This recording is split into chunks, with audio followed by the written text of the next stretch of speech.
बांग्लादेश में शेख हसीना के विरोधी नेता उस्मान हादी को राष्ट्रीय कवि काजी नजरुल इस्लाम की कब्र के बगल में दफनाया गया। इससे पहले संसद भवन के साउथ प्लाजा में जनाजे नमाज अदा की गई। अंतरिम सरकार के मुख्य सलाहकार मोहम्मद यूनुस भी हादी के जनाजे में पहुंचे। मोहम्मद यूनुस ने हादी को अंतिम विदाई देते हुए कहा कि आज यहां हजारों लोग जुटे हैं। सिर्फ यहाँ ही नहीं बल्कि पूरे देश में और विदेशों में बसे प्रवासी समुदाय के बीच भी लोग हादी के बारे में सुनने का बेसब्री से इंतजार कर रहे हैं। प्रिय उस्मान हादी, हम आपको अलविदा कहने नहीं आए हैं, आप हमारे दिलों में बसते हैं। जब तक बांग्लादेश का अस्तित्व रहेगा आप इस राष्ट्र का हिस्सा बने रहेंगे। दूसरी ओर इंकलाब मंच से जुड़े हादी के सहयोगी अब्दुल अल जबीर ने यूनुस सरकार को अल्टीमेटम दिया है कि सरकार अगले 24 घंटे में सार्वजनिक रूप से यह स्पष्ट करे कि हादी की हत्या के जिम्मेदार लोग कौन हैं और उन्हें गिरफ्तार करने के लिए क्या क्या कदम उठाए गए हैं। उन्होंने कहा कि हम यहाँ शोक मनाने नहीं आए हैं, हम अपने भाई के लिए न्याय की मांग करने आए हैं। जावेर ने कहा कि हादी की हत्या में शामिल हमलावरों को घटना के एक सप्ताह बाद भी गिरफ्तार नहीं किया जा सका है। 32 साल के हादी शेख हसीना विरोधी प्लेटफॉर्म इंकलाब मंच के प्रवक्ता थे।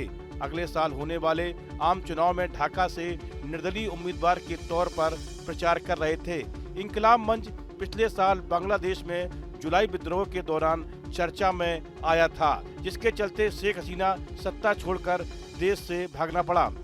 इंकलाब मंच बांग्लादेश का एक कट्टरपंथी संगठन है। संगठन का मकसद है बांग्लादेश से शेख हसीना की पार्टी अवामी लीग का खात्मा और एक कट्टरपंथी सरकार बनाना।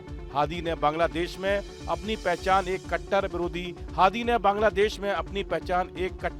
भारत विरोधी की बनाई। उस्मान हादी अपने भारत विरोधी और विवादित बयानों के लिए मशहूर था।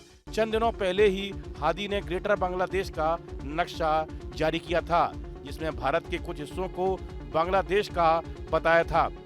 उस्मान बिन हादी ढाका यूनिवर्सिटी में पॉलिटिकल साइंस के स्टूडेंट थे। हादी का जन्म झलकाटी जिले में हुआ था। उनके पिता एक मदरसा टीचर थे। उनकी पढ़ाई नैसराबाद काबिल मदरसे में हुई। उन्होंने कई किताबें भी लिखी। जुलाई में शेख हसीना के खिलाफ प्रोटेस्ट के बाद वो सुर्खियों में आए थे। उन्होंने बांग्लादेश आर्मी और बांग्लादेश नेशनल पार्टी के खिलाफ आवाज उठाई थी।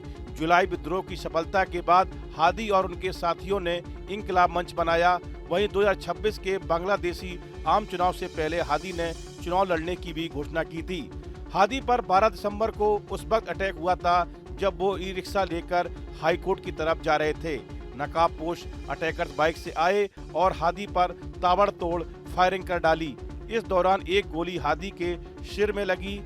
पहले उनका इलाज ढाका में चला, बाद में उन्हें एयरलिफ्ट करके इलाज के लिए सिंगापुर लाया गया, जहां उनकी मौत हो गई। हादी की मौत के बाद बांग्लादेश में कई जगह हिंसक प्रदर्शन हो रहे हैं। बांग्लादेश में अगले साल फरवरी में आम चुनाव होने हैं, लेकिन चुनाव से पहले ही शेख हसीना की पार्टी को दूर कर दिया गया है। वहीं खालिदा जिया खराब सेहत के चलते वेंटिलेटर पर हैं और यूनुस के हाथ में कुछ भी नहीं है।